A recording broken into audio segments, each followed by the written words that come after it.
നമസ്കാരം.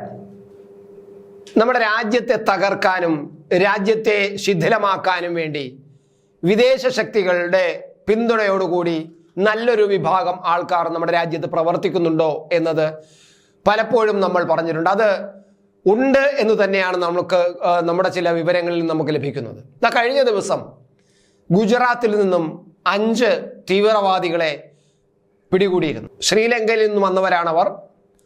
ശ്രീലങ്കയിൽ നിന്നും അവർ നേരെ ചെന്നൈയിൽ വരുന്നു.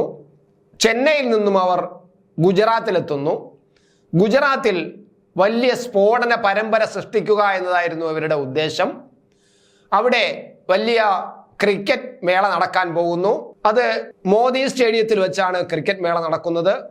അതിൻ്റെ പശ്ചാത്തലത്തിലും കൂടി നമ്മൾ വിലയിരുത്തുമ്പോൾ ഈ 5 പേരെ പിടികൂടിയത് വല്ലാത്ത ഒരു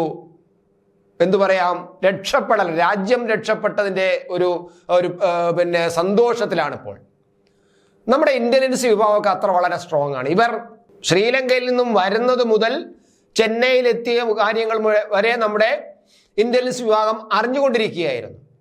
ഒരുപക്ഷെ ലോകത്തിലെ ഏറ്റവും ശക്തമായ ഒരു നല്ല ഇന്റലിജൻസ് വിഭാഗമാണ് ഇപ്പോൾ നമുക്കുള്ളത്. നമ്മുടെ എന്ന് പറയുന്ന അന്വേഷണ സംഘമൊന്നും അത്ര നിസ്സാരമല്ല.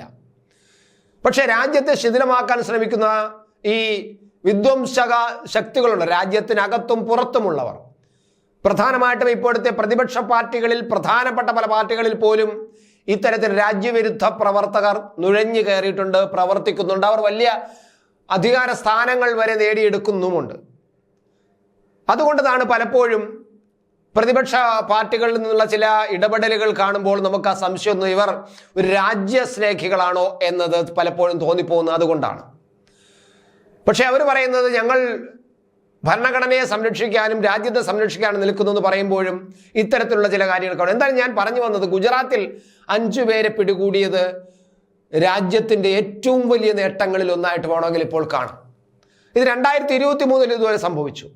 2023 ബാംഗ്ലൂരിൽ വെച്ചിട്ട്, ബാംഗ്ലൂരിൽ എനിക്കൊന്നിന് ജൂലൈ മാസത്തിലാണ് തോന്നുന്നു, ജൂലൈ മാസത്തിൽ 5 പേരെ ഇതുപോലെ പിടികൂടിയിരുന്നു. ഇതുപോലെ ബാംഗ്ലൂർ പട്ടണത്തിൽ സ്ഫോടനം നടത്താൻ വേണ്ടി എത്തിയവരാണവർ.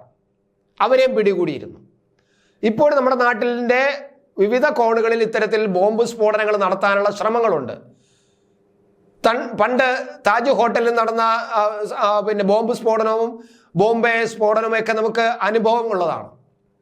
അപ്പം എന്തായാലും ഇതിൻ്റെ ഭാഗമായിട്ട് ഇപ്പോൾ പുതുതായിട്ട് വന്നിരിക്കുന്നത്, കഴിഞ്ഞ ദിവസങ്ങളിൽ തെക്കേ ഇന്ത്യയിലെ പല സംസ്ഥാനങ്ങളിലും, ആന്ധ്രാപ്രദേശിലും തമിഴ്നാട്ടിലും കേരളത്തിലും ഉൾപ്പെടെയുള്ള പല സംസ്ഥാനങ്ങളിലും NIA ശക്തമായ റെയ്ഡ് നടക്കുന്ന ഒരവസ്ഥയാണ്. റെയ്ഡ് നടന്നിരുന്നു കഴിഞ്ഞ 2 ദിവസങ്ങളിലായിട്ട്.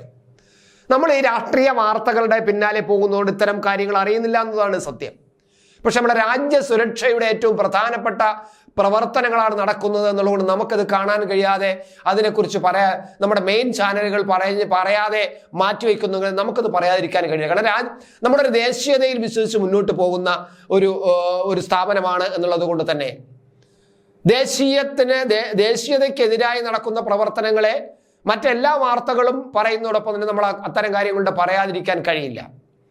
ഇപ്പൊ ഇന്നലെ കോയമ്പത്തൂരിലും, തമിഴ്നാട്ടിലെ കോയമ്പത്തൂരിലും ആന്ധ്രാപ്രദേശിലെ അനന്തനാഗ്പൂർ എന്നുള്ള ആ പ്രദേശത്തുമൊക്കെ ശക്തമായ റെയ്ഡാണ് നടന്നത്. ആ റെയ്ഡ് നടന്നതിന്റെ കാര്യം, രാമേശ്വരത്തെ കഫേ സ്ഫോടനം ഉണ്ടായിരുന്നത്, ചായക്കടയിലെ കഫേയിലെ ഒരു സ്ഫോടനം നടന്നത്. ആ സ്ഫോടനവുമായി ബന്ധപ്പെട്ടുള്ള അന്വേഷണത്തിന്റെ ഭാഗമായിട്ടാണ് ഇങ്ങനെ റെയ്ഡ് നടന്നത്. തമിഴ്നാട്ടിലെ കോയമ്പത്തൂരിലെ സായിബാബ നഗറിലെ അവിടെ നിന്നും 2 പേരെ കസ്റ്റഡിയിലെടുത്തിട്ടുണ്ടെന്നും അറിയുന്നുണ്ട്. ചിലരുടെ പേരുകളൊക്കെ NIA പുറത്തുവിടുന്നുമുണ്ട്. അതുപോലെ ആന്ധ്രാപ്രദേശിൽ 2 ഡോക്ടർമാരുടെ വീട് കാണാം. 2012 ലഷ്കർ-ഇ-തൊയ്ബ സ്ഫോടനവുമായി ബന്ധപ്പെട്ടുള്ള ചില കേസുകളിൽ സംശയിക്കുകയും അതിൽ ഉൾപ്പെടുകയും ചെയ്തവരെ അവരുടെ വീടുകളിലാണ് ഇപ്പോൾ റെയ്ഡ് നടത്തിയിരിക്കുന്നത്.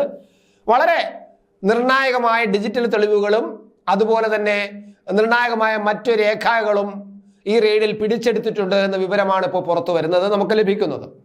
അപ്പോൾ നമ്മൾ മനസ്സിലാക്കേണ്ടത്, നമ്മുടെ രാജ്യം അത്രമാത്രം ശത്രുക്കളുടെ വലയത്തിനുള്ളിലാണ്.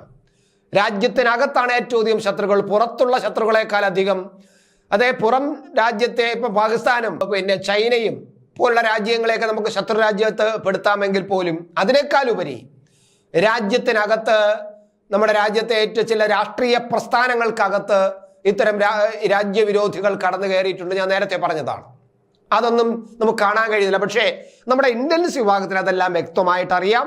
അതിനനുസരിച്ചാണ് നമ്മുടെ ഇവിടുത്തെ അന്വേഷണ വിഭാഗങ്ങൾ പ്രവർത്തിക്കുന്നത്. നമ്മുടെ രാജ്യ സംരക്ഷണത്തിന് വേണ്ടിയിട്ടാണ് നടക്കുന്നത്. അപ്പോഴാണ് ഈ ഗവൺമെന്റിനെതിരായിട്ട് ഇത്രയും ശക്തമായിട്ടാണ് രാജ്യ സംരക്ഷണം നിലനിർത്തിക്കൊണ്ട് പോകുന്നത്. രാജ്യത്തെ സംരക്ഷിക്കാനുള്ള ചുമതലയാണ് നമ്മുടെ ഒരു ഗവൺമെന്റിന് കൊടുത്തിരിക്കുന്നത്. ആ ഗവൺമെന്റ് ആ ചുമതല കൃത്യമായി നിർവഹിക്കുന്നുമുണ്ട് നരേന്ദ്രമോദിയുടെ നേതൃത്വത്തിലുള്ള ഗവൺമെന്റ്. പക്ഷേ ആ നരേന്ദ്രമോദി ഗവൺമെന്റ് ശിഥിലമാക്കാനുള്ള ശ്രമമാണ് ഇപ്പോൾ പ്രതിപക്ഷ പാർട്ടികളിൽ നടന്നുകൊണ്ടിരിക്കുന്നത്. നമ്മുടെ തിരഞ്ഞെടുപ്പിൽ കാണുന്നത് പ്രചരണങ്ങൾ, കള്ളപ്രചരണങ്ങൾ നടക്കുന്നത്, എല്ലാം കിടക്കുന്നത് അതുകൊണ്ടാണ്. പക്ഷെ അതൊന്നും തെരഞ്ഞെടുപ്പിൽ എത്രമാത്രം ജനങ്ങൾ വിശ്വസിക്കുമെന്നുള്ളത് നമുക്ക് തെരഞ്ഞെടുപ്പ് റിസൾട്ട് വരുമ്പോഴേ മനസ്സിലാവും. എന്തായാലും ശക്തമായ ഒരു ഗവൺമെന്റ് രാജ്യത്തുണ്ടെന്നും അതുകൊണ്ട് തന്നെ ഈ ഗവൺമെന്റിനെ അട്ടിമറിച്ചുകൊണ്ടോ അല്ലെങ്കിൽ ഈ ഗവൺമെന്റ് ഇരിക്കുമ്പോൾ നിങ്ങൾക്ക് ഈ രാജ്യത്തെ സ്ഥിരമാക്കാൻ കഴിയില്ല എന്നതും വ്യക്തമാവുകയാണ് ഈ അവസാനത്തെ ഈ അന്വേഷണ ഏജൻസികളുടെ റിപ്പോർട്ടുകളിൽ നിന്നും. കഫേ സ്ഫോടന കേസിലെ പ്രതികളിൽ പ്രധാനപ്പെട്ട വ്യക്തിയെ അറസ്റ്റ് ചെയ്തിട്ടുണ്ട്. അത് അറസ്റ്റ് ചെയ്തത് തന്നെ വളരെ സമർത്ഥമായിട്ട് തന്നെയാണ്. അതെല്ലാം നമ്മൾ കാണുമ്പോൾ ഇതിൻ്റെ എല്ലാം അറസ്റ്റ് ചെയ്തിരിക്കുന്നവരുടെ പേരുകൾ ഞാൻ പറയാത്തത്, ഈ പേരുകളെല്ലാം തന്നെ ഒരു പ്രത്യേക വിഭാഗത്തിൻ്റെത് മാത്രമാണ് എന്നുള്ളത് കൊണ്ടാണ്. എന്താണ് അവരുടെ ഉദ്ദേശമെന്ന് വ്യക്തമാണ് എന്നുള്ളത് കൊണ്ടാണ് ഞാൻ ആ പേര് പറയാത്തത്.